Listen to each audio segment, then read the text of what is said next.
Mudah-mudahan teman-teman semua dalam keadaan sehat dan lapang, rezekinya diterima, amal ibadahnya dituntun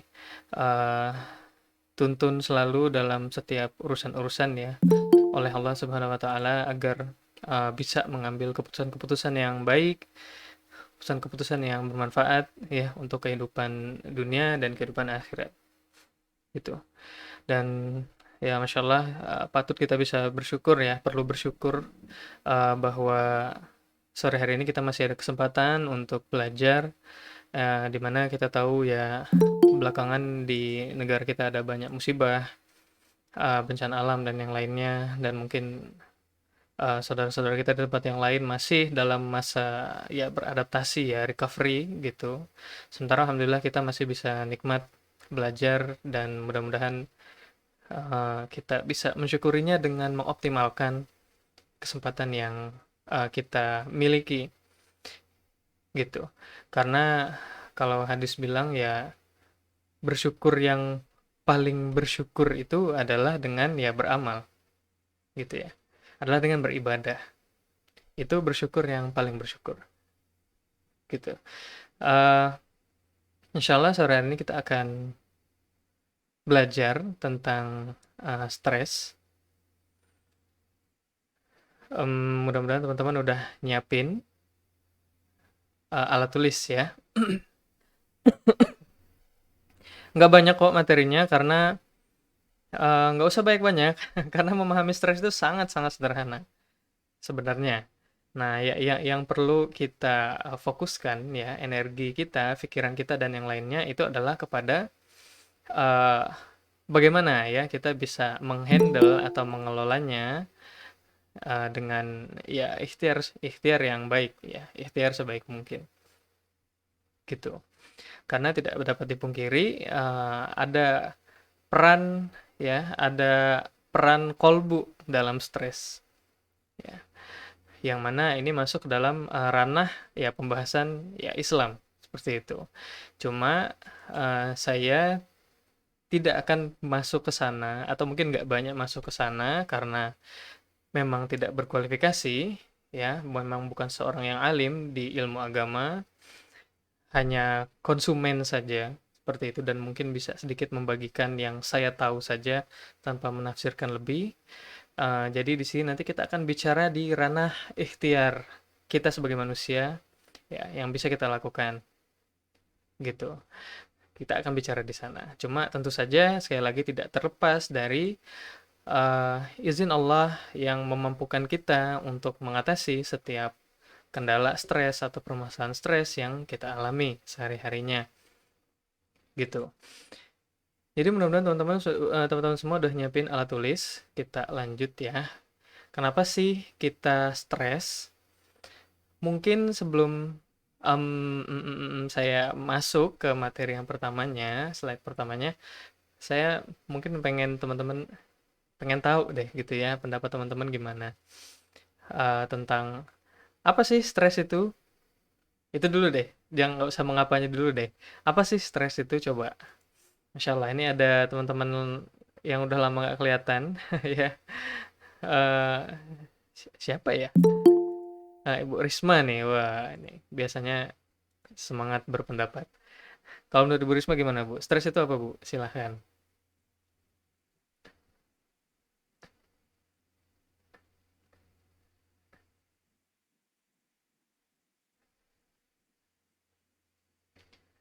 Monggo Ibu Risma, apa ada pendapat? Oh, lagi nggak bisa buka mic. Oke, bisa dimengerti, nggak apa-apa. Ibu Rena deh. Bu Rena, apa kabarnya? Mudah-mudahan sehat. Menurut Ibu Rena, eh stres itu apa? Coba.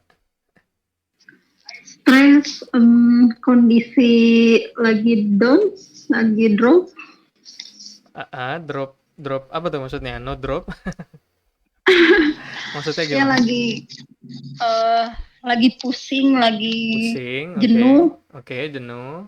Ya, ya dan sebangsas gitulah. oke.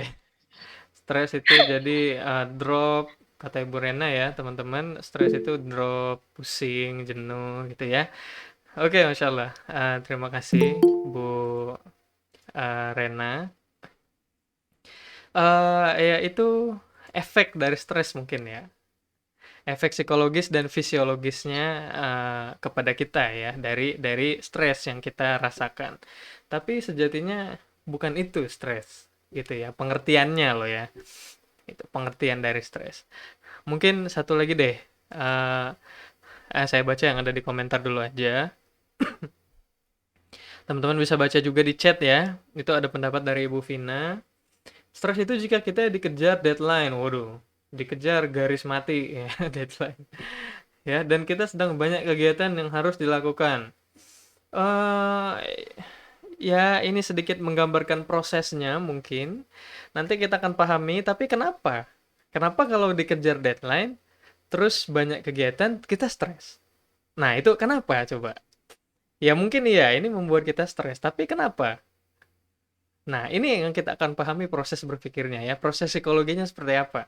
Ya, seperti biasa, di kelas Parenting Plus, saya akan selalu berusaha sharing tentang kita agar kita bisa memahami ya proses psikologi di balik sesuatu gitu ya, agar kita benar-benar paham nih akarnya, intinya itu gimana cara kerjanya gitu. Insya Allah kalau kita udah paham cara kerjanya, ya kita bisa semakin menguasai ya, semakin mudah untuk menguasai diri kita, semakin mudah untuk meningkatkan self awareness ya dalam diri kita saat stres itu terjadi dalam konteks ini.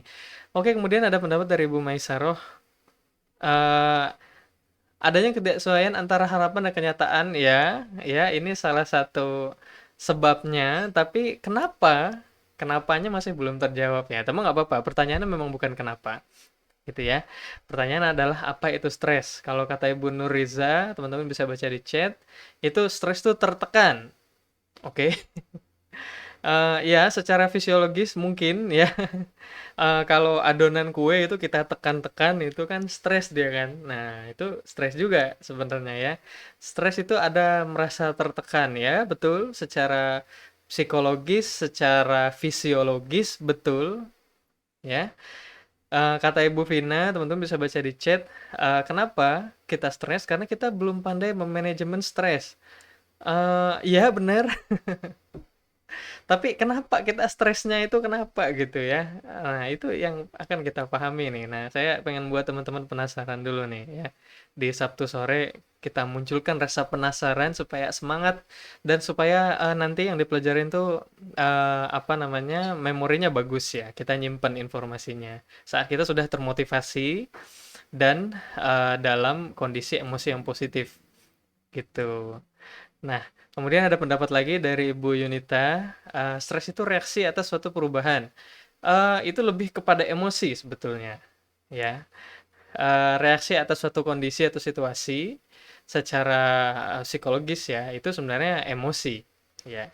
Emosi itu adalah reaksi kita terhadap suatu kondisi atau situasi atau perubahan yang kita alami itu namanya emosi, gitu. Kemudian dari Ibu Risma, stres itu apa sih? Stres itu adalah reaksi ketika kita harus adaptasi terhadap perubahan, bisa jadi, ya.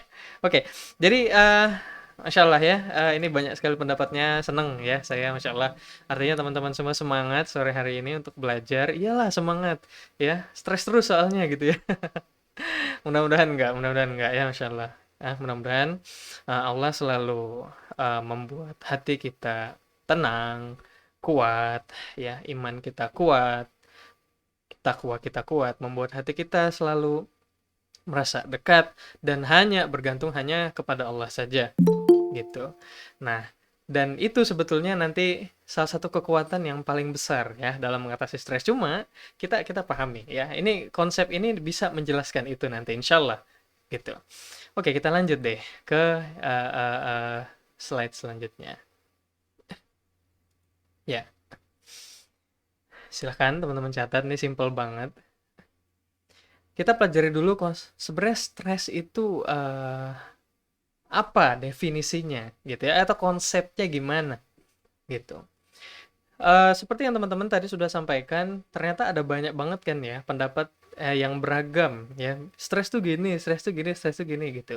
Karena ya memang seperti itu ya. Pada dasarnya banyak teori atau konsep atau pendapat ya yang bicara tentang stres atau berusaha menjelaskan stres. Ada banyak banget gitu. Dari sisi psikologi, bahkan juga dari biologi juga ada konsep tersebut gitu. Nah, tapi sore hari ini kita akan belajar salah satu konsep yang menurut saya sangat efektif dan praktis. Kenapa? Karena konsep ini nanti akan memudahkan kita. Pertama, tidak hanya memahami stres itu sendiri, tapi juga kita bisa tahu, yang kedua, apa yang bisa kita lakukan untuk mengelolanya. Nah, ini yang penting, karena banyak konsep itu bisa menjelaskan stres, tapi tidak memudahkan kita menemukan langkah-langkah yang bisa kita lakukan. Nah, tapi di konsep ini ya, yang di apa, di kok saya ini kata sederhana, dicetuskan gitu ya, disusun ya oleh ilmuwan psikologi namanya Stephen Hopful ya pada tahun 1989. Insya Allah konsep ini tuh akan sangat memudahkan kita, memandu kita ya dalam menemukan sebenarnya apa yang membuat kita stres dan apa langkah yang kemudian bisa kita lakukan, karena itu yang terpenting sebetulnya ya, apa yang harus kita lakukan terhadap stres. Jadi menurut konsep stres yang akan kita bahas ya pada sore hari ini, manusia itu termotivasi itu tiga hal, melakukan tiga hal. Teman-teman ikuti dulu saja, insya Allah nanti kita akan ketemu bagaimana hubungannya. Manusia itu termotivasi pertama menambah sumber daya, melindungi sumber daya. Kalau di sini bahasa Inggrisnya resources ya.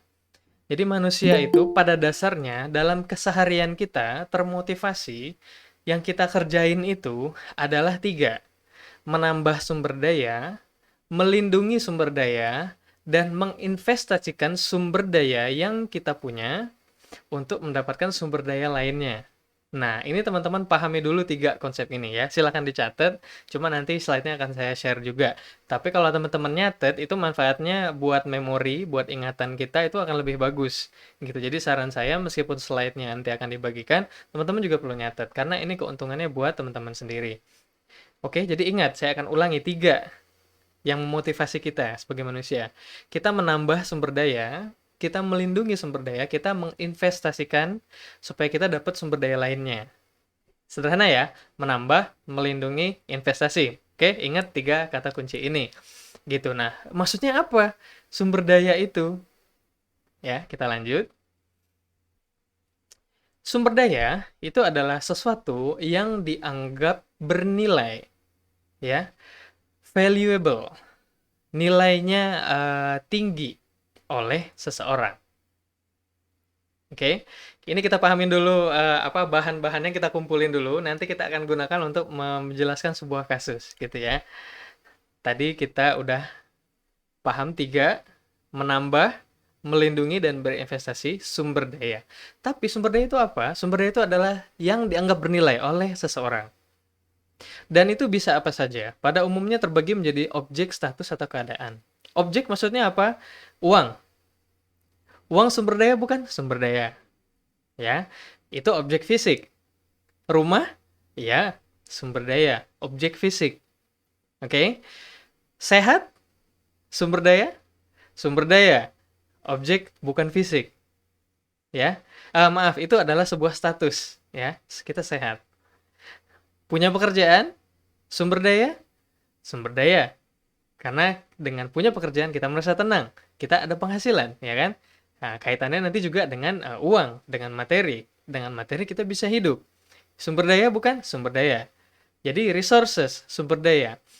Pada dasarnya, kita dalam keseharian kita, tadi ya, kita termotivasi untuk menambah, melindungi, dan investasi sumber daya agar dapat sumber daya lainnya. Contohnya investasi sumber daya itu gimana? Contohnya gimana coba? Waktu sumber daya bukan? Sumber daya ya, kita punya waktu, kita masih diberi Allah waktu, diberi kehidupan. Jadi itu sumber daya. Kita investasikan waktu kita untuk bekerja. Bekerja kemudian kita dapat sumber daya apa? Uang, ya kan? Atau mungkin dapat sumber daya jabatan, mungkin ya. Atau dapat sumber daya karir yang bagus, ya. Itu untuk kita dapat itu, karir yang bagus atau uang atau mungkin tabungan yang banyak misalnya gitu ya, bisa membeli mobil, motor, rumah, keperluan lainnya. Kita menginvestasikan sumber daya apa? Waktu, ya kan? Apalagi tenaga mungkin. Pikiran, ya pasti, ya. Guru, apa yang diinvestasikan? Pikiran, ya kan? Bagaimana mereka merancang ya program pembelajaran untuk siswa, untuk anak-anak. Untuk dapat apa? Ya, untuk dapat gaji salah satunya. Dapat apa lagi? Pengalaman, ya kan? Dapat apa lagi? Perasaan senang karena merasa bermanfaat. Itu juga sumber daya. Perasaan senang, merasa teraktualisasi, ya, merasa happy karena kita udah membantu anak-anak menjadi, ya, menjadi bagian lah dari bertambahnya kecerdasan anak-anak. Itu kan perasaan senang, ya, ada perasaan kita bermanfaat di situ. Itu sumber daya juga. Nah, jadi sumber daya ada banyak. Dan masing-masing orang itu berbeda-beda apa yang mereka nilai sebagai sumber daya mana yang menurut mereka bernilai dan mana yang tidak terlalu bernilai. Dan ini pun juga bisa berubah-ubah. Contohnya, bagi seseorang yang sakit, maka kesehatan nilainya tinggi, bener nggak? Bener ya? Bagi seseorang yang sakit, maka sumber daya sehat itu nilainya tinggi, ya kan? Bagi seseorang yang sibuk banget, maka punya waktu istirahat atau waktu luang 2 jam saja, itu nilainya tinggi. Itu adalah sumber daya yang nilainya tinggi. Di sini sudah paham ya? Bagi seseorang yang banyak uangnya, maka uang, sumber daya uang, tidak lagi bernilai tinggi buat dia. Ya kan, tidak lagi bernilai terlalu tinggi. Karena apa? Karena sudah banyak. Gitu. Maka yang bernilai tinggi buat dia apa selanjutnya? Dia investasikan uang tersebut untuk misalnya dia membangun masjid, bersedekah dan yang lainnya untuk mendapatkan apa? Mendapatkan pahala, ya, merasa berpahala, ibadah, merasa sudah beribadah dengan baik. Itu sumber daya bukan? Sumber daya.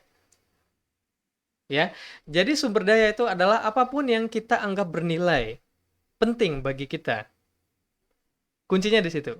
Dan dia bisa berbentuk apa saja, bisa objek fisik, bisa juga objek tidak fisik, objek psikologis, objek mental. Nah, ini teman-teman pahami dulu apa namanya sampai di sini ya.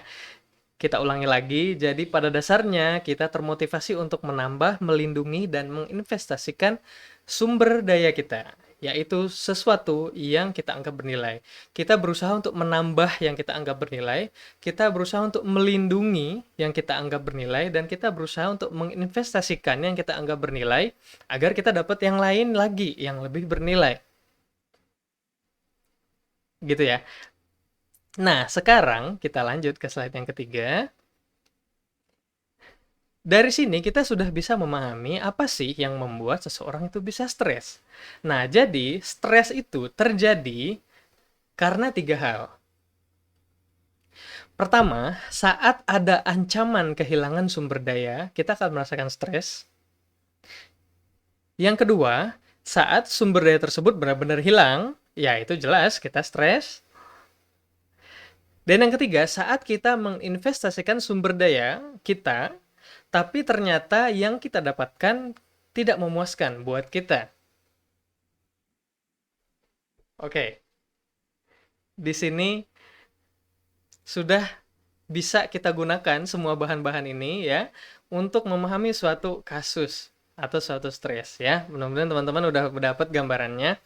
Contohnya, terancam kehilangan sumber daya.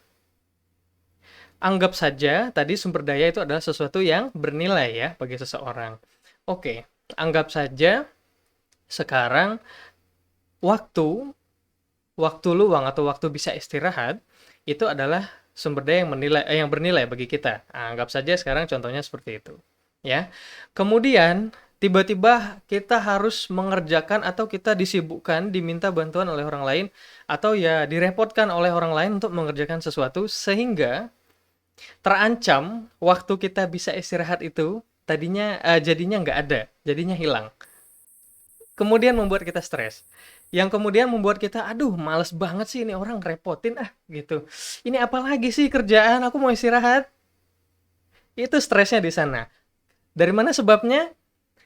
Karena kita merasa terancam, ya.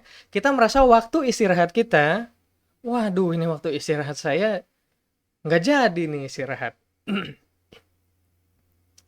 Kemudian kita stres. Padahal itu belum benar-benar dilakukan. Nah, ternyata, aduh harus tetap dilakukan. Ya, orang-orang lain tersebut ternyata harus tetap merepotkan kita ya. Akhirnya kita benar-benar kehilangan sumber daya kita. Akhirnya ya nggak jadi istirahat. Waktu istirahat kita akhirnya benar-benar hilang. Sehingga kita mengerjakan tugas, membantu mungkin orang yang merepotkan kita itu tadi, merepotkan dalam tanda kutip ya, kita mengerjakannya dalam kondisi stres. Kita nggak seneng ngerjainnya. Terpaksa, nggak semangat, ya ngedumel. Kenapa? Karena waktu istirahat kita, yang itu adalah sumber daya yang bernilai bagi kita, sudah benar-benar hilang. Oke, itu yang kedua. Nah, contoh yang ketiga, investasi sumber daya yang tidak memuaskan gimana? Ya, sekarang anggap saja waktu ya, diri teman-teman, komitmen teman-teman adalah sebuah sumber daya yang penting. Kemudian teman-teman investasikan. Investasikan dalam bentuk apa? Menikah. Ya, bukankah dalam menikah teman-teman menginvestasikan diri teman-teman masing-masing? Ya, artinya yang tadinya saya bisa bebas sendiri, saya bisa ngapain segala macam. Oke, sekarang saya harus berkomitmen dengan seseorang. Ya, kita investasikan itu. Tapi ternyata pas nikah, ternyata suami atau istri ini nyebelin gitu ya. Misalnya ya dalam prosesnya banyak bertengkar dan yang lainnya segala macam. Padahal harapan kita dengan kita menginvestasikan kehidupan kita dalam sebuah pernikahan, kita mengharapkan mendapatkan kebahagiaan. Kita mengharapkan dapat sumber daya lainnya, yaitu apa? Kebahagiaan. Ya kan? Kita mengharapkan dapat anak misalnya. Kita mengharapkan dapat mungkin kehidupan perekonomian yang lebih bagus karena ya ada dua orang yang bekerja misalnya seperti itu. Tapi ternyata tidak. Yang kita harapkan tidak kita dapatkan. Kita berharap suami kita romantis, kita investasikan ya. Kita investasikan tenaga kita misalnya sebagai seorang istri, kita perhatikan, kita ya disayang-sayang lah gitu ya, dikasih makanan yang enak segala macam dengan harapan agar suami kemudian lebih perhatian. Misalnya ya, kita investasikan itu dengan harapan kita dapat sumber daya apa? Perhatian dari suami yang mana itu membuat kita senang. Ya kan, membuat kita happy. Atau mungkin suami jadi ikut belajar parenting juga misalnya, ikut mendidik anak. Ya, tapi ternyata yang kita investasikan itu nggak kita dapetin. Ternyata suami malah tambah seenaknya. Misalnya gitu ya, contoh kasusnya seperti itu. Akhirnya kita stres. Kenapa? Karena yang sudah kita investasikan nggak balik ya. Nggak balik modal ya, rugi gitu ya. Ini Ibu Rena kayaknya ini yang jualan nih, mesti tahu nih akrab dengan nggak balik modal, rugi ya, impas segala macem gitu ya. Itu yang kemudian membuat kita stres. Oke, sangat sederhana. Bagaimana kita pada dasarnya ya termotivasi untuk mengumpulkan, melindungi, dan menginvestasikan sumber daya kita, dan kita akan merasakan stres saat sumber daya kita terancam. Yang pertama, teman-teman bisa lihat di layar, atau sumber daya tersebut benar-benar hilang, ya sudah kita usaha lindungi, tapi wah benar-benar hilang. Dan yang ketiga, saat sumber daya yang kita investasikan untuk dapat sumber daya lain yang lebih menguntungkan ternyata nggak menguntungkan, nggak sesuai dengan harapan kita, sehingga kita stres. Nah, ini cara kerjanya ya. Ini proses psikologisnya gitu. Bagaimana seseorang itu bisa merasakan stres. Nah, masalahnya adalah banyak dari kita ya mungkin punya pengalaman stres atau saat ini mungkin sedang merasakan stres, tapi kita belum mengenali ya sebenarnya apa yang membuat kita stres. Kalau kita balik ke sini, kita belum mengenali sumber daya apa sih sebenarnya yang membuat kita stres. Dan proses mana yang sebenarnya membuat kita stres? Apakah karena kita merasa terancam? sumber daya kita? Apakah karena kita merasa kita selama ini sudah banyak investasi, sudah banyak mendidik anak, tapi dia selalu membuat kita repot dan pusing, yaitu stres kan? Apakah itu proses yang terjadi? Apakah yang memang sumber daya tersebut benar-benar hilang?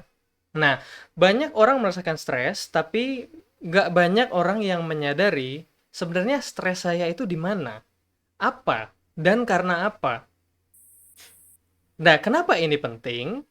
Jelas ini sangat penting. Saat kita sudah mengetahui sebenarnya kita stresnya tuh di bagian mana, atau karena sumber daya apa, atau karena proses ancaman yang mana, kita jadi tahu. Kita jadi bisa menyusun strategi, kita mesti ngapain setelah ini. Artinya apa yang mesti kita fokuskan, langkah apa yang harus kita susun.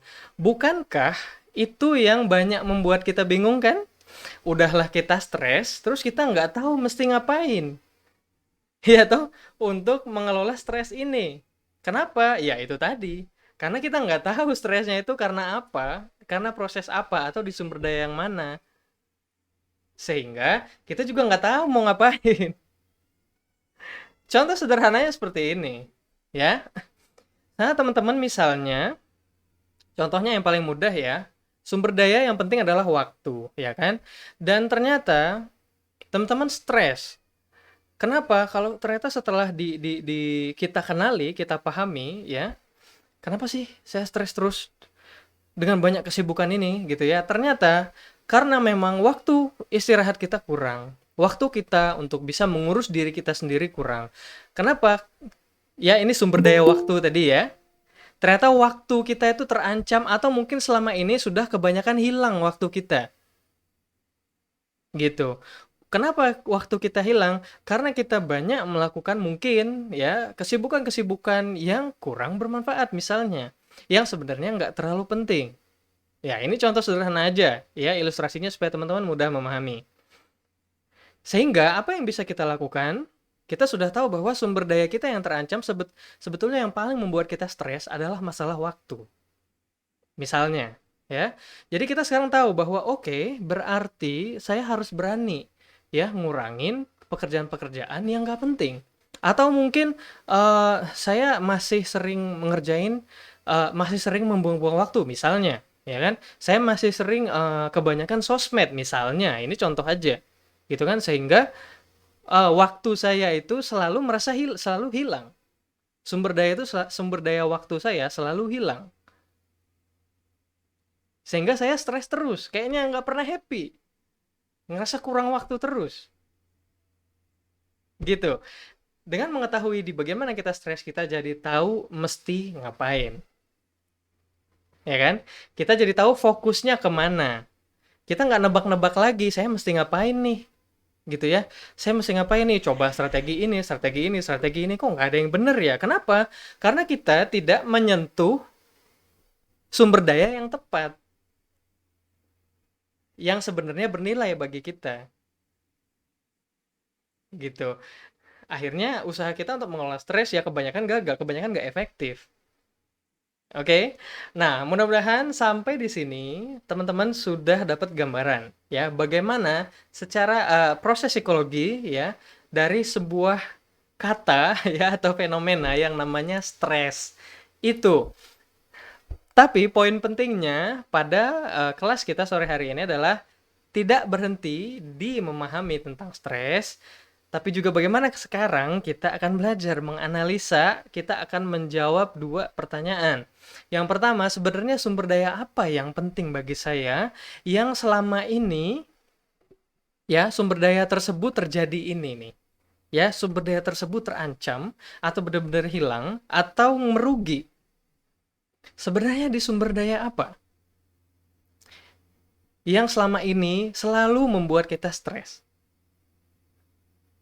Oke, nah teman-teman sudah nyiapin alat tulis ya, monggo silahkan. Cuma nanti nggak semuanya. Nah nanti di sini saya persilahkan dulu buat teman-teman yang mau apa mungkin volunteer gitu ya, silahkan. Ada mungkin teman-teman satu orang yang mau membantu saya untuk sama-sama kita berusaha ya menganalisis stres yang saat ini dihadapi atau sering dihadapi ya belakangan ini gitu.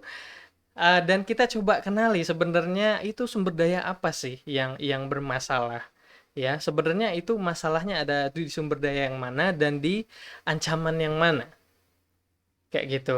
Nah, cuma ini perlu, mic-nya dibuka ya. Satu orang teman-teman aja ya di antara teman-teman semua yang hadir sore hari ini silahkan satu orang aja yang mau sama-sama sharing sama saya untuk menganalisis, gitu ya.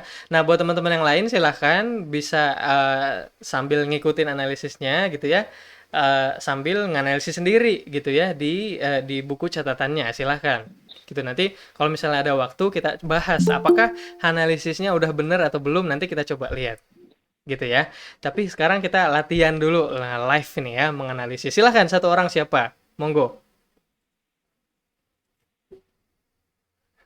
Ya, langsung aja bisa dibuka mic-nya atau di chat dulu ya nggak apa-apa juga. Silahkan. Siapa nih yang mau bantu saya untuk sama-sama untuk sharing dan kita sama-sama latihan analisis. Oke, satu kasus aja.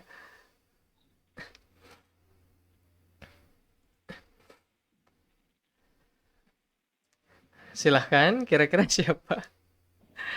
Ya, Ibu Justin, Ibu Yunita, Ibu Vini, silahkan Ibu Rini, Ibu Rena, Ibu Sheila, Ibu Nur Rahmah, Ibu Nuriza, Ibu Nur Karima, Ibu Nur Fadila. Wah, Masya Allah, ada 4 orang yang namanya Nur ya.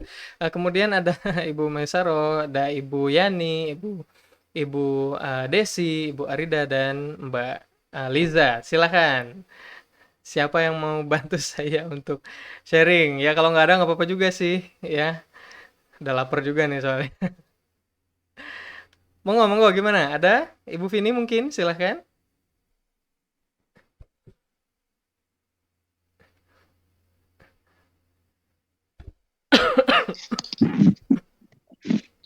Assalamualaikum. Waalaikumsalam warahmatullahi wabarakatuh. Silahkan Bu Rena nih kayaknya ya. Ya. Oke, Ibu Rena yang mau bantu saya untuk apa? Kita sama-sama mencoba latihan analisis. Hmm, mau Oke, coba. oke. Oke, kalau gitu. Ya, terima kasih Bu Rena atas kesediaannya. Oke, mungkin Ibu Rena boleh silahkan sharing satu aja ya, satu aja eh kendala yang stressful ya, yang sering dihadapi belakangan ini atau selama ini gitu. Silahkan satu aja. Monggo. Ya, belakangan dihadapin sih stres nemenin membersamai anak sekolah daring. Oke, oke. Gimana? Ibu bisa ceritakan. Nanti kita akan temukan sebenarnya di sumber daya mana yang bermasalah. Silahkan. Ibu bisa ceritain. Ya gitu, kalau pas nemenin sekolah daring ada aja gitu yang bikin gimana ya, bikin emosi gitu. Jadi jatuhnya malah aduh capek gitu. Cuman Oke. ya dikasih soal cuman segitu gitu. Apa? Saya pikir mampu, cuman anaknya pasti mampu gitu. Cuman nggak tahu. Tapi kok kalau sama saya banyak ngeyelnya gitu. Tapi kalau sama orang lain lancar-lancar aja gitu. Kenapa gitu? Jadi itu yang bikin saya pusing gitu. Bikin saya apa ya? Ya cukup stres ngadepinnya. Oke, coba kita kenali ya buat teman-teman. Nanti juga silakan teman-teman bisa nulis masalah stresnya sendiri di buku catatannya dan lakukan langkah-langkah yang sama ya yang saya dan Bu Rena coba praktekkan. Oke. Ibu ngerasa, waduh, mudah emosi gitu ya kalau membersamai anak daring. Kemudian yang saya tangkap tadi anak itu kalau sama ibu suka ya banyak ngeyelnya mungkin ya, begitu ibu ya? Susah nurutnya ya, gitu ya mungkin ya. Oke, sementara kalau sama yang lain itu enggak gitu, gitu bu ya, mungkin ya.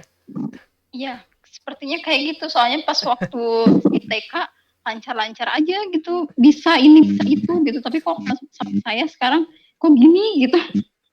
Oke, nah ini ada pertanyaan yang muncul kok gini gitu ya. Nah ini ada kebingungan, berarti ya. Oke, sebenarnya kalau kita coba kenali lagi, yang mudah membuat ibu, maksudnya yang lebih mudah membuat ibu emosian ya mungkin, saat membersamai daring, anak belajar daring, apakah Coba Ibu kenali ya, apakah ini saya coba nebak-nebak aja, tapi coba Ibu kenali lebih tepat lagi.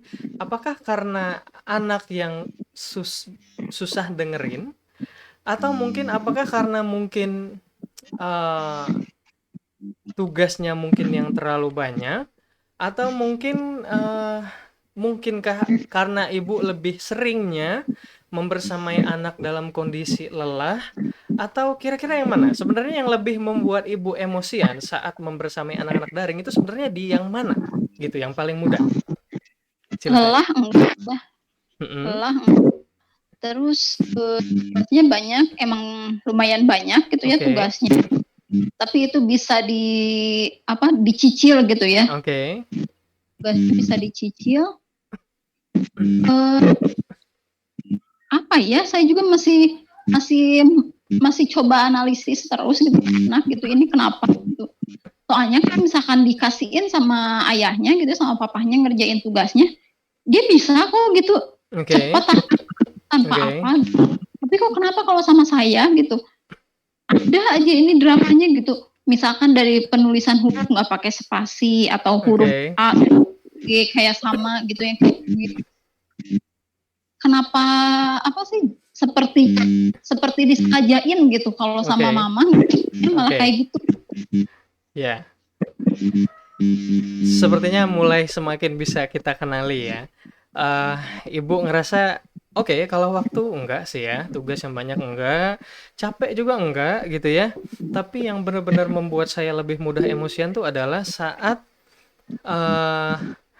saat anak itu kok sikapnya ke saya itu kok beda gitu ya, sulit, Ya, menyebalkan gitu ya mungkin ya. Gitu-gitu Bu ya mungkin ya. ya. Ya, sementara kalau sama ayahnya mungkin atau sama yang lain itu enggak gitu. Oke, kemungkinan besar ya, nanti kalau misalnya ada yang lain yang lebih tepat, insya Allah akan mudah-mudahan akan ketemu. Tapi kemungkinan besar inilah ya yang membuat ibu kemudian mudah emosian gitu kan dalam mendampingi anak belajar daring, sehingga ibu stressful yang berkepanjangan ya, khususnya selama belajar daring ini. Dan mungkin ya masih panjang belajar daringnya gitu ya. Gitu kan, masih ada waktu-waktu ke depan yang harus kita lewati. Oke, ibu ngerasa anak susah diatur, ibu ngerasa anak sikapnya kok beda dengan ibu. Kira-kira ya, kita kenalin. Kira-kira ini sumber daya apa sebenarnya? Coba, kalau kita balik ke sini ya. Sebenarnya ini tuh sumber daya apa yang kemudian ibu ngerasa kok terancam ya? Kok saya kehilangan ini ya? Gitu. Status status itu kok saya ngerasanya gitu. Heeh, heeh. Ibu ngerasa gimana? Ibu ngerasa ibu ngerasa kurang dipercaya atau kurang dihargai oleh anak? Ya bisa seperti itu. Jadi kayak saya ngerasa kok anak nggak apa sih ngerasa jauh gitu sama saya gitu Oke, soal ngerjain dia oke, nggak mau sama saya gitu ngerasanya gitu. oke, oke ya.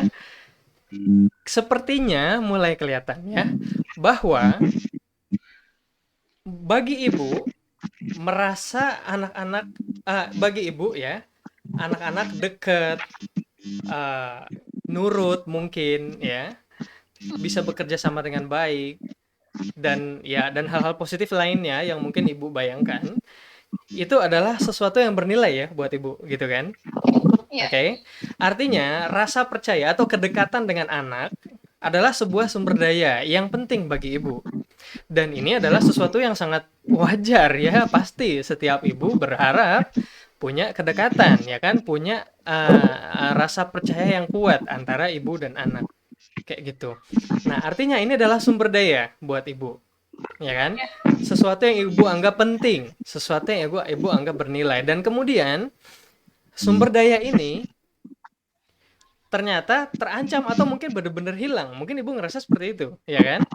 Terancam. Ya mungkin terancam ya, atau yang mudah-mudahan nggak benar-benar hilang gitu ya. Ibu merasa terancam gitu ya.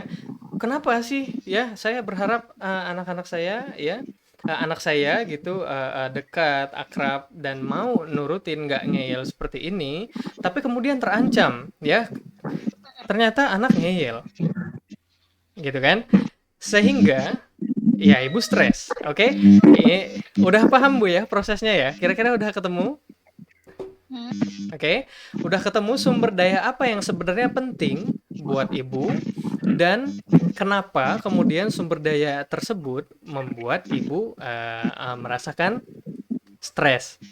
Nah, sekarang jadi kira-kira dari sini ibu sudah tahu sumber daya apa yang bermasalah.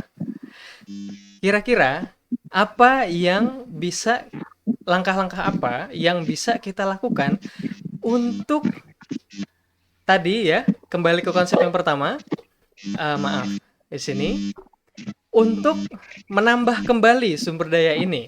Apa tadi sumber dayanya? Rasa percaya, ya kan? Antara orang tua dan anak. Rasa dekat, gitu kan? Rasa bisa terbuka, nggak ngeyelan.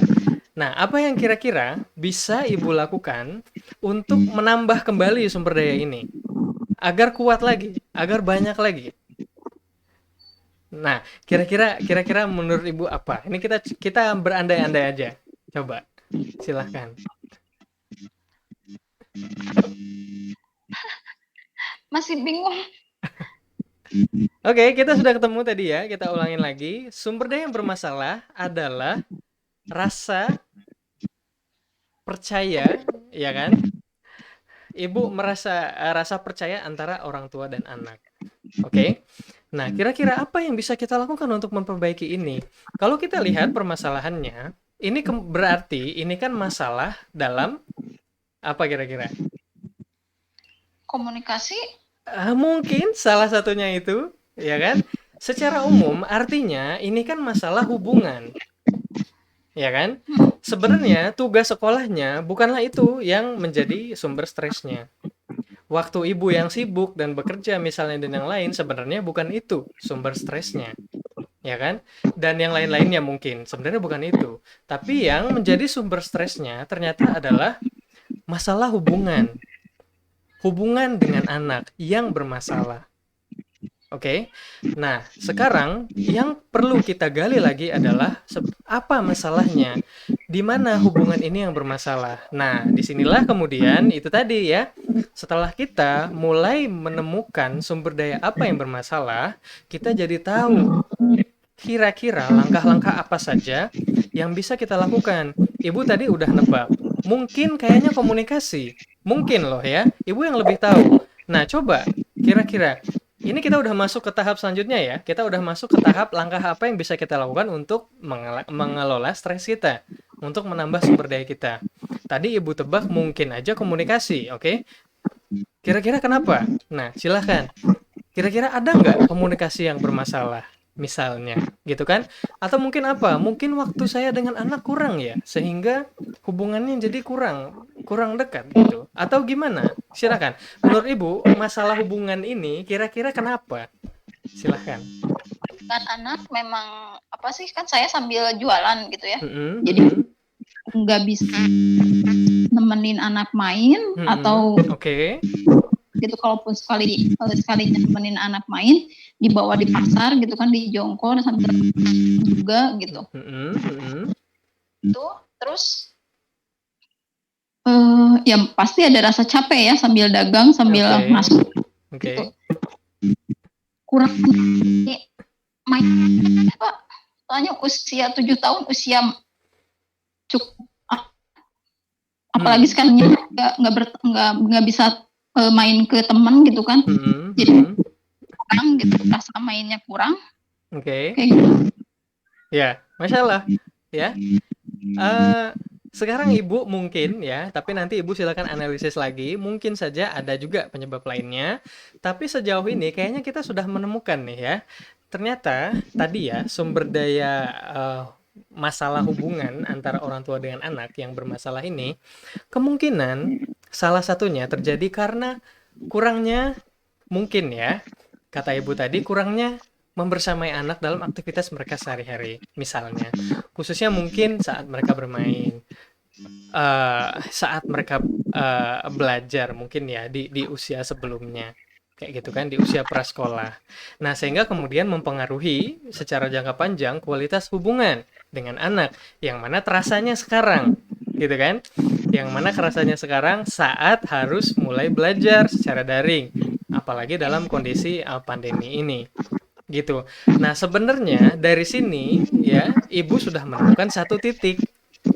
Satu titik apa? Satu titik yang bisa ibu ikhtiarkan. Artinya, tadi kalau kata ibu, salah satunya adalah kurangnya membersamai anak dalam aktivitas main dia sehari-hari. Artinya ibu perlu mulai menyusun strategi, ya kan?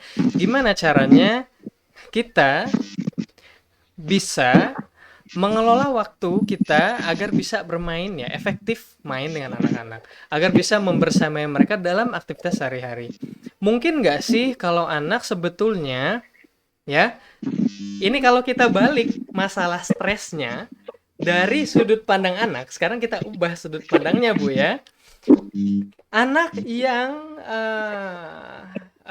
anak ibu yang ngeyelan ketika ibu minta untuk ngerjain tugas daring, mungkin nggak sih kalau itu sebenarnya juga adalah bentuk stresnya anak-anak? Mungkin nggak? Ya, oke. Mungkin ya. Sumbernya dari mana? Kira-kira bisa ditebak? Sumbernya mungkin karena dia ngerasa dia pengen deket sama ibunya, dia pengen banyak main sama ibunya, itu sumber daya yang penting buat anak, tapi dia tidak mendapatkan itu. Iya, Tapi sumber daya paham. tersebut hilang. Ini kalau kita lihat dari sudut pandang anak, mungkin nggak terjadinya seperti ini? Iya, paham Pak, mungkin. Iya, artinya kemungkinan ya menurut ibu seperti itu, artinya kita sudah tahu di mana yang bisa kita fokuskan. Dengan ibu mengatasi masalah ini, maka secara otomatis ibu akan menyelesaikan masalah belajar daring dan masalah-masalah lainnya. Jadi kita hanya perlu fokus pada satu titik yang paling penting, yang benar-benar bermasalah dari sumber daya kita, yang membuat kita stres.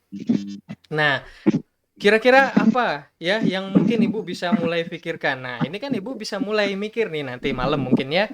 Berarti gimana ya, gitu ya? Eh, Mungkin dia suka main apa, ya? Dan ibu perbanyak waktu main itu, misalnya. Gitu kan? Ya namanya kita bekerja jelas, artinya, ada waktu-waktu yang memang ya kita nggak setiap saat gitu kan bisa maksimal membersamai anak-anak. Ya itu harus kita terima. Cuma kita tetap bisa mengoptimalkan waktu yang ada agar benar-benar efektif ya kan untuk membangun kembali kedekatan dengan anak-anak untuk main dengan dia. Gimana caranya? Misalnya dengan fokus memainkan aktivitas-aktivitas mungkin ya ini saya nebak aja Bu ya. Tapi mudah-mudahan nanti Ibu bisa membuat analisis yang lebih baik. Mungkin dengan memfokuskan aktivitas main ke aktivitas yang dia suka, yang benar-benar dia suka. Misalnya kayak gitu. Ya kan? Atau gimana? Atau kayaknya saya perlu belajar dulu nih gitu ya. Eh eh, Aktivitas main ya yang menyenangkan untuk anak-anak usia 7 tahun itu apa aja ya kira-kira gitu kan. Nah, mungkin Ibu cari sumber, baca aktivitas-aktivitas yang menyenangkan untuk 7 tahun atau mungkin Ibu sesuaikan dengan perkembangan anak kan udah ikut kelas main perkembangan tuh misalnya. Nah, Ibu sesuaikan dengan perkembangan anak kira-kira 7 tahun itu cocoknya di mana ya? Kecerdasan dia kuatnya di mana ya dan yang lainnya sehingga kalau main atau beraktivitas itu saya fokuskan di situ. Ya, di aktivitas yang paling berkualitas, yang paling dia sukai sehingga sehingga apa? Tadi, sehingga sumber daya kita ya, sumber daya ibu merasa dekat dengan anak-anak dan anak-anak juga terpenuhi sumber dayanya untuk bisa dekat dengan ibunya, itu bisa bertambah sehingga stres kita akan semakin berkurang. Permasalahan daring perlahan-lahan akan mulai terselesaikan. Ya, Kira-kira tergambar Bu ya? iya, tergambar Pak. Iya, Masya Allah. Nah, ini saya hanya nebak-nebak aja, cuma saya yakin Ibu bisa membuat analisis yang lebih baik karena Ibu yang lebih memahami kondisinya. Jadi sederhana, kita kenali sebenarnya sumber daya apa yang penting bagi kita dan itu hilang atau itu terancam atau itu ngerugi. Kalau dalam kasusnya Ibu Rena, saya pengen dekat sama anak, tapi kok anak-anak kayak gini ya? Nah, merasa dekat dengan anak-anak itulah sumber daya yang penting buat ibu. Tapi ibu kemudian sumber daya tersebut hilang, terancam. Maka apa yang perlu kita lakukan? Kita perlu fokuskan usaha kita pada menambah sumber daya tersebut, gitu. Kita jangan menghabiskan waktu kita untuk menerapkan strategi-strategi yang lainnya. Kalau kita tidak memahami ini, ya kan, mungkin saja kemarin-kemarin ibu udah nyoba kan, saya nyoba ngelola waktunya, kok belum selesai juga. Saya nyoba ngelola tugasnya agar bisa dicicil dengan baik, dikasih dikit segala macem, udah nerapin apa konsep-konsep di kelas Mahir Parenting yang di kelas jagoan di materi jagoan belajar, tapi kok belum ada perubahan juga, misalnya gitu kan? Kenapa?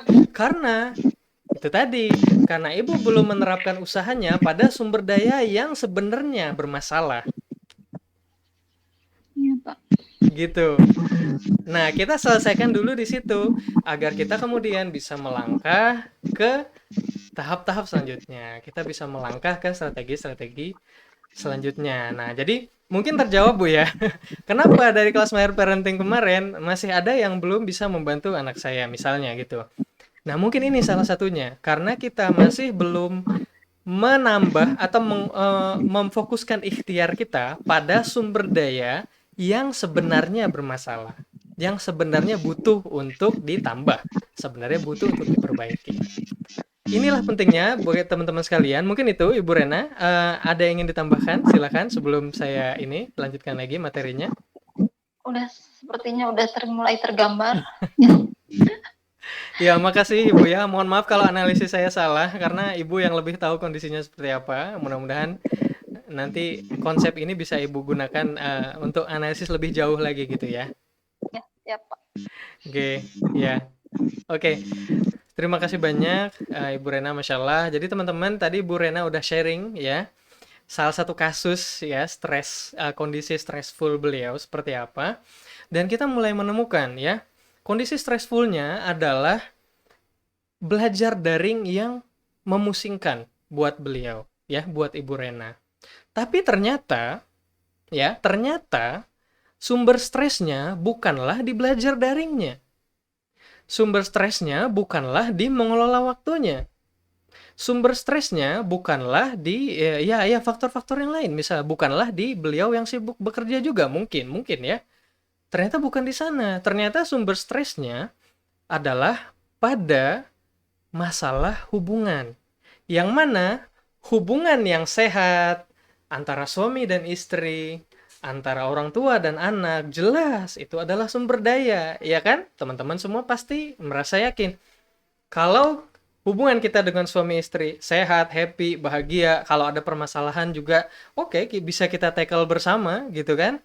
Hubungan kita dengan anak-anak juga, anak-anak happy, bahagia, anak-anak mau dengerin. Kalau mereka rewel, nyebelin juga, ya bisa kita handle dan mereka juga mau bekerja sama, itu nggak jadi masalah. Itu jelas akan membuat kita bahagia sebagai seorang manusia, ya kan? Akan membuat kita semangat, termotivasi. Dan itulah sumber daya. Saat kita punya sumber daya itu, ya kita jadi lebih kuat, kita jadi lebih sehat secara psikologis. Nah, inilah sumber daya penting. Tapi saat itu tidak ada, ya kan? Nah, saat hubungan, teman-teman pasti tahu ya, kalau di rumah suami dan istri misalnya seringannya berantem terus, misalnya kan gitu ya. Mesti kan kalau kerja juga nggak enak kan? Ya. Atau kalau mau pulang ke rumah juga, nih udah siap-siap lagi deh ketemu suami yang menyebalkan misalnya. Atau siap-siap lagi nih ketemu istri yang nggak perhatian gitu. Stressful. Ya. Hubungan yang sehat itu kan salah satu sumber daya yang penting bagi setiap manusia, bahkan kayaknya loh ya, kayaknya setiap manusia relationship atau hubungan itu adalah sumber daya yang penting bagi setiap manusia. Dan ternyata ini juga terjadi pada Ibu Rena. Hanya saja masalahnya dalam bentuk belajar daring. Tapi sebetulnya intinya bukan di situ. Sebetulnya inti sumber daya yang bermasalahnya bukan di belajar daringnya, melainkan di masalah hubungan.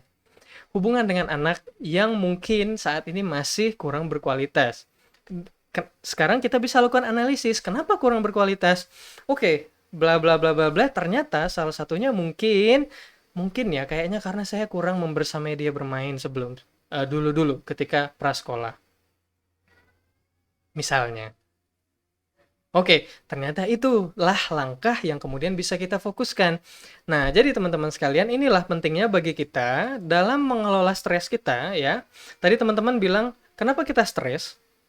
Karena kita nggak bisa mengelola. Betul, kita mesti belajar mengelola stres kita ya. Apalagi stres ya, kondisi yang sulit itu adalah sunatullah, ya kan? Ya pasti kita hadapi dalam kehidupan kita itu jelas ya. Setiap saat sumber daya kita akan selalu terancam, pasti. Dan kita akan merasakan stres. Permasalahannya adalah bagaimana kita bisa mengelolanya. Nah, masalahnya untuk bisa mengelolanya dengan tepat, kita harus tahu dulu sumber daya mana yang sebenarnya bermasalah. Inilah yang mungkin menjelaskan kenapa selama ini kita ngerasa stres, kita banyak menghadapi kondisi-kondisi yang stressful, dan kita sudah mencobakan berbagai macam strategi, tapi nggak ada yang benar-benar menghasilkan perubahan. Nggak ada yang benar-benar menjawab permasalahan stres kita. Kenapa? Karena kita tidak menerapkan strateginya pada sumber daya yang tepat. Gitu. Karena kita tidak memfokuskan ikhtiar kita pada yang sebenarnya perlu diikhtiarkan, pada yang sebenarnya bermasalah. Jadi penting bagi kita untuk mengetahui sumber daya apa buat kita yang bernilai, dan kemudian itu terancam sehingga membuat kita stres. Atau mungkin itu hilang sehingga membuat kita stres. Gitu, teman-teman sekalian. Mudah-mudahan tergambar ya. Mudah-mudahan dapat gambarannya. Mudah-mudahan tadi sambil nganalisis juga, atau mungkin kalau nggak sempet nggak apa-apa, mungkin setelah ini mulai menganalisis langkah-langkahnya tadi. Stres saya itu apa sih yang membuat saya stressful? Oke, saya stresnya tuh kalau kerja itu saya stres terus gitu misalnya. Oke, kita kenali. Sebenarnya sumber daya mana yang bermasalah gitu. Apakah karena bosnya yang nggak enak, kerjaan yang nggak jelas, waktunya terlalu banyak, ngelembur terus, gajinya kecil, dan yang lain misalnya. Oke, sumber daya mana? Sumber daya mana yang paling bermasalah, yang paling membuat kita merasakan stres ini? Nah, setelah ketemu sumber daya itu, kita analisis, kenapa ini bisa bermasalah? Gitu. Kenapa ini bisa bermasalah?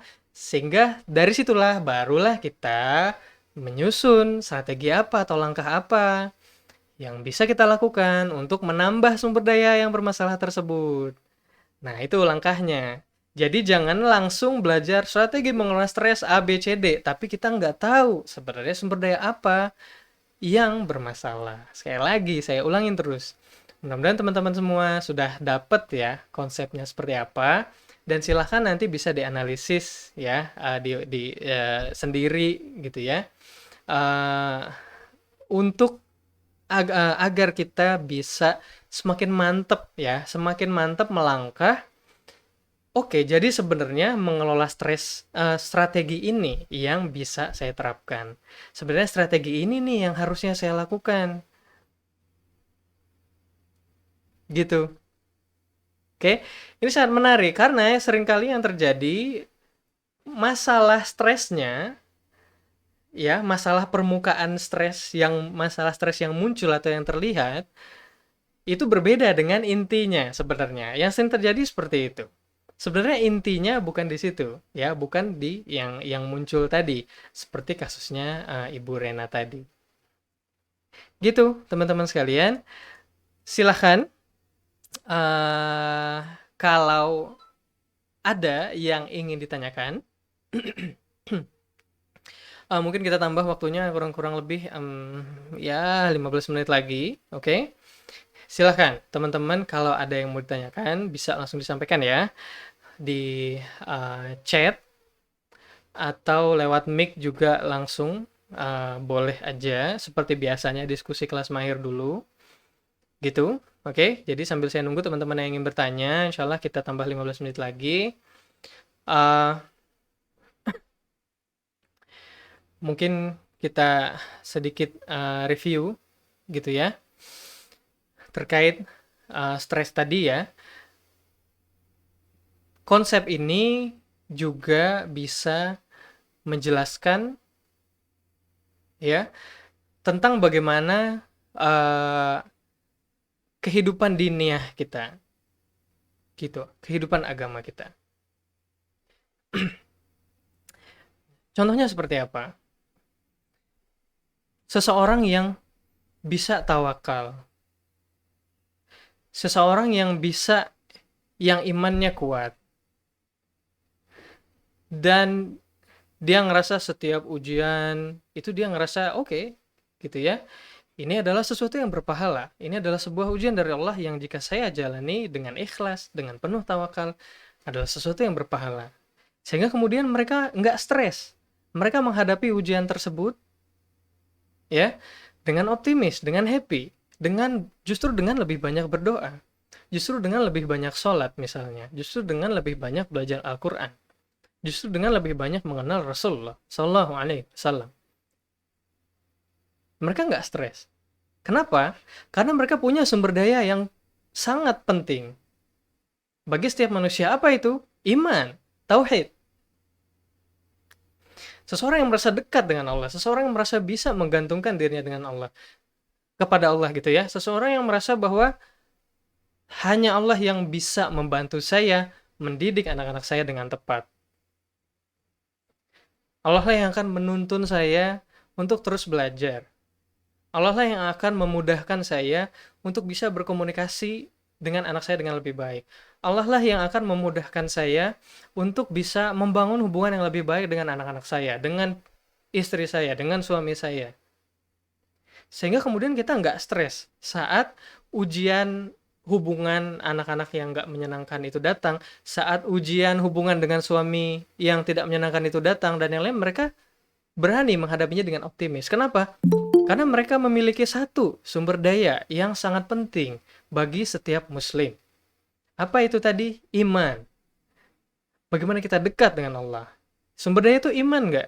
Iman itu sumber daya nggak? Sumber daya. Iman itu memberikan kita kekuatan mental, memberikan kita kekuatan psikologis untuk menghadapi berbagai permasalahan dalam kehidupan, di bidang apapun itu. Ya, dan bagaimana kita bisa mendapatkan sumber daya iman? Ayo, gimana caranya? Tadi ingat, konsepnya adalah kita menambah, melindungi, menginvestasikan. Bagaimana kita menambah sumber daya iman? Coba. Ibu Nur Rohmah mungkin. Silahkan, ada pendapat Ibu?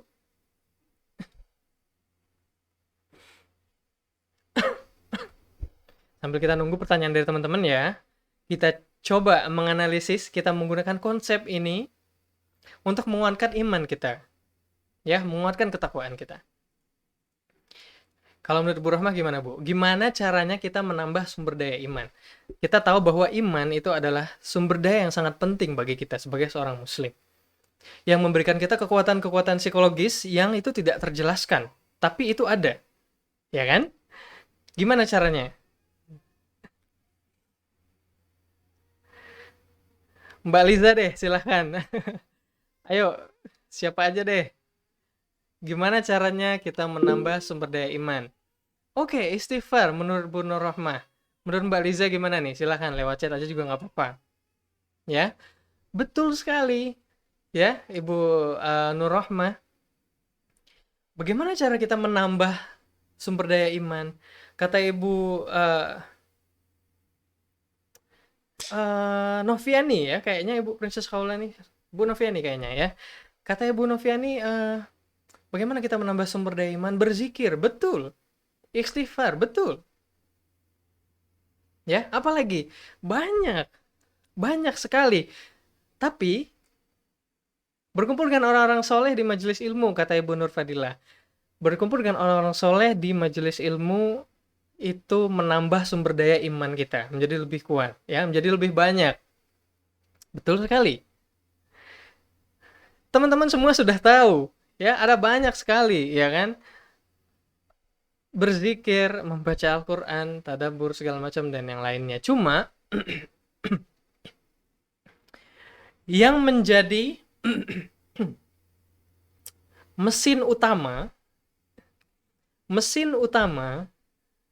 dari keimanan, ya, benar, zikir itu benar, baca Al-Quran itu benar, berkumpul dengan orang soleh itu benar. Tapi itu adalah gimana ya? Kalau saya menganalogikannya itu adalah pelengkap-pelengkapnya gitu ya. Istilahnya kalau di cake itu ya, di kue itu ya. Ini karena lapar mungkin ya, jadi gitu. Istilah kalau di kue itu adalah krimnya gitu ya, kemudian coklatnya gitu kan, mungkin buah cerinya dan yang lainnya. Gitu. Tapi cake-nya itu apa? Kalau nggak ada cake-nya kan nggak bisa ada itu semua, gitu kan? Nah, penggerak utamanya itu apa? Yang paling utamanya itu apa? Sehingga kemudian kita baru bisa melangkah kepada yang tadi, yang berzikir, dalam majelis ilmu dan yang lainnya. Apa itu?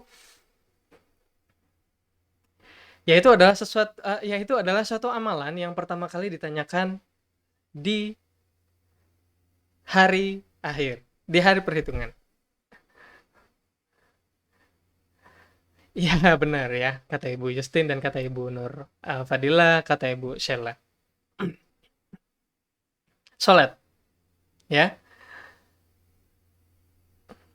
Dalam Parenting Plus, saya selalu berusaha menggunakan yang namanya prinsip subtil. Prinsip subtil itu maksudnya gini,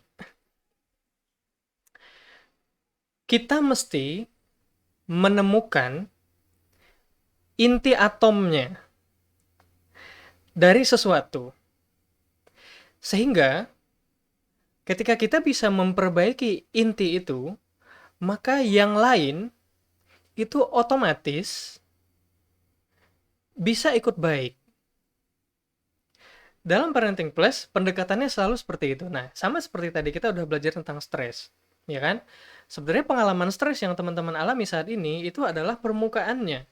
Tapi gimana kita bisa menemukan intinya sebetulnya? Kalau kasusnya Ibu Rena tadi, kalau kita bisa memperbaiki masalah hubungan dengan anak, maka otomatis tantangan-tantangan lainnya ke depan akan ikut membaik, akan ikut bisa kita hadapi dengan yakin. Bener nggak? Efek domino, mungkin sederhananya seperti itu. Saat kita menjatuhkan satu domino, yang lain ikutan jatuh, yang lain ikutan berubah. Itulah sholat. Saat kita berhasil memperbaiki sholat kita, itulah yang akan membuat perubahan-perubahan lainnya. Itulah kenapa, inilah yang menjelaskan kenapa kita masih sering lupa zikir misalnya. Atau kita masih sering males baca Al-Quran misalnya.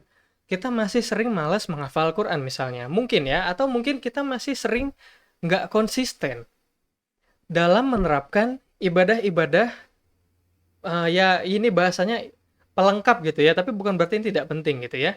Dalam melakukan ibadah-ibadah sunnah lainnya, ibadah-ibadah pelengkap lainnya. Kenapa kita masih sulit untuk konsisten menerapkan itu? Misalnya seperti itu. Atau mungkin ya, maaf ya, saya hanya berusaha menegakkan sunnah. Kenapa kita masih sulit ya? Karena kebetulan banyak di sini para ibu, kenapa kita masih sulit untuk menerapkan pakaian yang secara sempurna mengikuti syariat, menutupi aurat kita secara sempurna. Kenapa? Misalnya seperti itu. Sekali lagi saya mohon maaf, ini tidak bermaksud menyindir atau apa-apa. Saya hanya berusaha untuk menegakkan sunnah, mudah-mudahan ada manfaat yang bisa diambil. Kenapa? Ya, karena kita belum menyentuh inti atomnya, karena kita belum menyentuh penggerak utamanya, kita belum fokus memperbaiki yang paling utamanya. Apa itu? Sholat. Silahkan diperhatikan. Sudahkah sholat kita khusyuk? Sudahkah toharoh kita benar? Sudahkah kita sudah bersuci dengan cara yang benar? Sudahkah kita tidak menunda? Sudahkah bacaan kita benar baik? Sudahkah bersih? Sudah tempat sholatnya? Sudahkah kita mengkondisikannya dengan baik? Misalnya, apalagi? Silahkan. Sudahkah kita mengikuti sunnah-sunnahnya yang benar? Sudahkah kita menggunakan pakaian yang terbaik dalam sholat? Ada banyak sekali ya petunjuk dalam Al-Qur'an dan hadis yang menjelaskan bagaimana agar kita bisa menyempurnakan sholat kita, memperbaiki sholat kita. Jelas masih ada banyak masalah, ya kan? Jelas masih ada banyak kekurangan di sana sini. Poin pentingnya adalah saran saya kepada teman-teman yang mana ini juga saya dan keluarga juga sedang berusaha memperbaiki ini, sedang berusaha fokus pada ini. Sebelum kita fokus melangkah pada menjalankan ibadah-ibadah sunnah, kita fokuskan pada bagaimana kita memperbaiki mesin utamanya. Kita fokuskan bagaimana kita memperbaiki kue utamanya, memperbaiki penggerak utamanya. Apa itu? Sholat wajib. Kita seringkali kita berlomba-lomba duha 8 rakaat biar rezekinya lancar. Banyak yang seperti itu. Tapi sholat wajibnya justru bagusan duhanya daripada sholat wajibnya. Ya kan? Ini yang kemudian, ini adalah jebakan setan. Ya, yang membuat kita kehilangan fokus. Bahkan sebetulnya kalau kalau sholat wajib kita aja udah bener, ya itu rezeki kita sudah jauh lebih dari cukup tanpa perlu kita menjalankan sholat duha. Itu bisa saja terjadi dengan kuasa Allah. Tapi anehnya kita justru memfokuskan ikhtiar kita pada yang tidak seharusnya atau belum seharusnya kita fokuskan pertama kali. Sehingga kita sama seperti mengatasi masalah stres ini tadi. Karena kita belum mengenali intinya, kita jadi salah mengarahkan ikhtiar kita. Kita jadi kurang tepat mengarahkan ikhtiar kita. Nggak fokus pada inti atomnya. Nggak fokus pada apa yang sebetulnya paling penting dan akan membuat perubahan yang paling besar ke bidang-bidang lainnya. Sholat. Dan sholat adalah salah satu cara yang paling efektif untuk menambah tadi ya sumber daya keimanan kita kepada Allah. Sholat adalah salah satu cara yang paling kuat untuk menambah tauhid kita kepada Allah. Membuat kita semakin yakin sebagai orang tua bahwa Allah lah yang memampukan kita agar kita bisa belajar parenting dengan baik. Allah lah yang memampukan kita agar kita bisa membersamai anak-anak dengan baik. Allah lah yang memampukan saya agar saya bisa lapang, happy, senang mendampingi anak-anak bermain. Dan Allah lah juga yang akan membuat anak-anak kita senang, akan mengubah hati anak-anak kita. Apalagi anak-anak kita yang belum bisa ya mengelola hatinya sendiri, mengelola emosinya sendiri. Di sinilah tauhid. Apa yang kita pelajari di sini tentang stres ini adalah bagian otaknya, ya, bagian ikhtiar otaknya. Seperti yang di awal saya sampaikan, tapi semua ini juga akan sangat dipengaruhi oleh bagaimana kolbu kita, bagaimana hati kita. Yang mana itu menjelaskan bagaimana tauhid kita, bagaimana keimanan kita kepada Allah. Nah, jadi teman-teman sekalian, sebagai penutup untuk materi pada sore hari ini, Masya Allah nggak ada yang nanya, ini seneng banget saya. Atau mungkin saya kebanyakan ngomong kali ya. Ya, dari berbagai usaha kita belajar parenting, memperbaiki diri kita, membaca buku, semua lah pokoknya ya, ngikutin kelas mahir, ngikutin kelas parenting lainnya di luar sana, teman-teman perlu tahu bahwa itu adalah ikhtiar. Yang harus kita bangun pertama kali dulu adalah tauhidnya. Itulah yang menjadi pondasi dari sebuah ikhtiar. Saat tauhid kita tidak benar, maka ikhtiar kita juga akan lemah. Tapi saat tauhid kita kuat, maka ikhtiar kita juga akan kuat insya Allah. Gitu. Jadi silahkan, di samping mempelajari semua ilmu parenting ini, ayo belajar kitab tauhid, baca syarah hadis arba'in, baca sirah Rasulullah SAW, baca Minhajul Muslim, ya, baca Bulughul Maram, baca Riyadhus Shalihin. Itu yang juga harus kita fokuskan dalam keseharian kita, selain kita belajar parenting. Karena itulah yang akan menguatkan sumber daya, apa tadi? Sumber daya keimanan kita. Sumber daya keimanan inilah yang paling besar, yang akan membuat kita mampu mengatasi stres apa saja. Insya Allah, dengan baik, dengan semangat, dengan optimis. Mungkin itu yang bisa saya sampaikan kepada teman-teman semua. Barakallahu fikum ya. Mudah-mudahan ada manfaat yang bisa diambil. Saya mohon maaf jika ada kesalahan dalam ucapan, penyampaian, atau mungkin analisis saya yang kurang bagus. Karena dangkalnya ilmu saya dan saya juga masih perlu banyak belajar. Jadi kalau saya ada kesalahan atau kekurangan, monggo teman-teman silahkan dikoreksi ya. Apalagi teman-teman yang udah ikut kelas mahir, ya saya minta maaf atas masih banyaknya kekurangan di sana sini. Cuma mungkin ya saya bisa sampaikan saya selalu mengusahakan yang terbaik dan yang terbaik itu pun juga masih banyak kesalahan. Jadi saya mohon maaf. Itu dan itu saja yang bisa saya sampaikan. Mungkin sedikit ya yang kita pelajari di kelas stres ini itu adalah sedikit sebagian materi yang sedang saya susun juga untuk di kelas intensif ya, namanya kelas benah diri. Mungkin kayaknya bocorannya sempat saya kasih tahu ya di kelas KMP sebelumnya. Insya Allah di kelas benah diri ini nanti akan fokus pada diri kita sendiri. Ya, sebagai seorang ibu, ini didesain ya khusus nanti untuk ibu, para ibu. Bagaimana agar kita bisa benar-benar memimpin diri kita, melakukan perubahan pada diri kita, sehingga kemudian kita bisa memimpin dan membuat perubahan pada suami dan anak-anak. Gitu. Jadi di kelas itu sangat intensif memang nanti untuk para ibu dan kelasnya hanya 15 orang aja karena saya ngerasa itu batasan maksimal saya untuk bisa memberikan bimbingan yang terbaik yang bisa saya usahakan adalah 15 orang. Jadi nanti kurang lebih kelasnya selama 1 bulan. Padatnya 2 pekan. 2 pekan selanjutnya itu lebih kepada kontrol ya, lebih kepada follow up. Tapi padat materinya di 2 pekan pertama. Dan itu hanya untuk 15 orang saja. Buat teman-teman yang mau ikut nanti silahkan. Insya Allah ini publikasinya sedang kita siapkan. Jadi ya ditunggu saja di grup. Insya Allah kalau sudah siap pasti akan kami sampaikan di grup.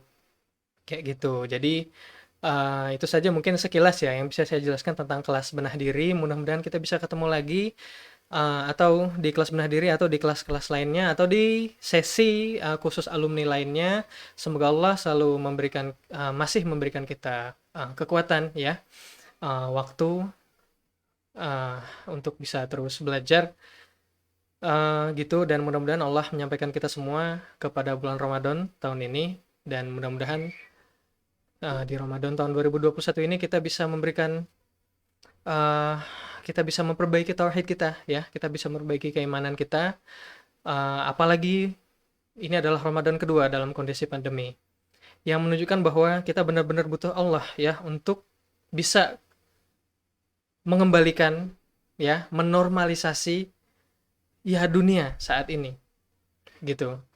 Ya, mudah-mudahan kita bisa fokuskan di Ramadan nanti dan Allah sampaikan kita pada bulan Ramadan. Amin. Amin ya rabbal alamin. Itu saja mungkin ya. Sampai ketemu buat teman-teman. Semoga ada manfaat. Terima kasih sekali lagi. Selamat sore. Semoga selalu semangat untuk belajar. Kita tutup dengan doa kafaratul majlis. Subhanakallahumma bihamdika. Asyhadu an la ilaha illa anta astaghfiruka. Oke, masyaallah. Terima kasih. Assalamualaikum warahmatullahi wabarakatuh.